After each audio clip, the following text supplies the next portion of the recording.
small business banker on the front lines of the economic recession that we've all been living through. I've been educated at Suffolk University with a bachelor's degree in American government, and most importantly, I'm the son of a family that comes from small business and veterans, and I'm somebody that isn't bought and paid for. I think when we take a look at the nominees for the presidential ticket, I think when we look at this country, whether it be at the local, state, or federal level, I think it's very obvious that when in a time where we have more money than ever before being spent on politics, that the return on that investment has never been less than ever before. And we're in a moment right now in our history where there's so much at stake. You know, we look at the Trans-Pacific Partnership, for instance. You know, we're looking at replacing the law of the land of this country with an investor-state dispute tribunal. And when you look at what happened with NAFTA, you know, we're looking at 66,000 manufacturing plants that went out of business in this country over the last decade. We're looking at 5.7 million American jobs, one of which was my father's. And, you know, when you go to our website, CataldoForCongress.com, and when you go to the FEC and you look at my reports, you'll see that the beliefs that I have are not tainted by big money or special interests. I'm truly here because I believe that this district deserves an option that isn't tainted by the big money. And, you know, our congressman, he does some good things. You know, obviously, Mark Allegrio, you know, being a candidate, we work so hard. Anybody that wants to be in this, you've got to be crazy or you've got to love your country. And, you know, I like to think that crazy and brilliant are slightly the same, and I do certainly love this country.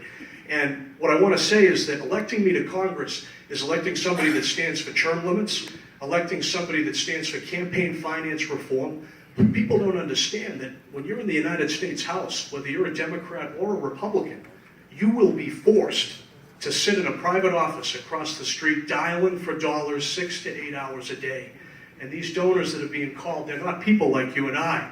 They're people with special interests, and they're people with portfolios that need to be preserved. And what I'm saying is that if elected, when elected to the United States Congress, because I believe the polls are wrong.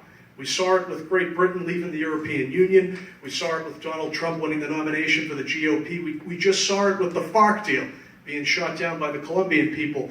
The polls are wrong. I'd love to see a raise of hands of how many people have actually been polled. And then I'd like you to take a look at the polls that were polling you and who paid for them and why. And you'll realize, as shocked as I was when I polled papers April 1st, you know, this is a business and an industry when it should be an honor and a privilege.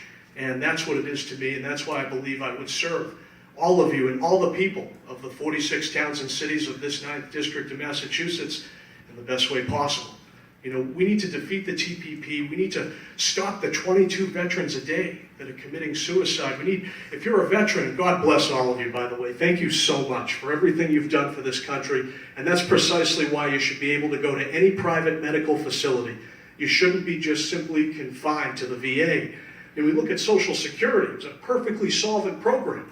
In fact, we have until 2050 to fix it before we run out of gas on the assets of it. But what I'm saying here is that if we hadn't taken the $150 billion from Social Security, an entirely solvent program, to put into the Disability Insurance Fund, which was never solvent to begin with, you know, we might not be looking at less benefits, you know, for more money being paid towards services. And every person in here knows that their premiums have gone up, that we're paying on average $100 to $200 more in our health care. This needs to stop. You know, Purdue Pharma, OxyContin, they make $3 billion a year, and when you look at OxyContin under a microscope next to heroin, you're going to see the same exact thing.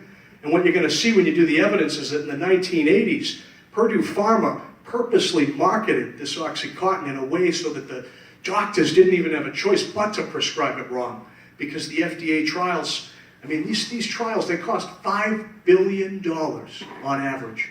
And by the way, I'm proud to be the third person on the ballot when you go to vote November 8th. And I want you to know that we got on that ballot for under $5,000 in a time in this country when it cost $1.6 million on average. And I'll tell you, I'm here to prove that money isn't justice. You know, I intend on getting more votes for the least amount of money spent. We've got over 720,000 people in this district, over 500,000 of them registered. And I hope you folks take the advantage of being able to vote early this season. You know, that's going to open up. We've got between October 24th and November 4th. You can certainly do that. We've got until the 19th of October to register to vote. I hope you do. And I really want you to just consider me as an option, because I'm not bought and paid for. You can look at the House ethics. You can look at the FEC to prove it. And, you know, I really do believe that I'm one of these people, you know, one of the people like you, and I learned it every day, and I got to see the moderator coming at me. Yes. Thank you all very much, and God bless you all. Thank you.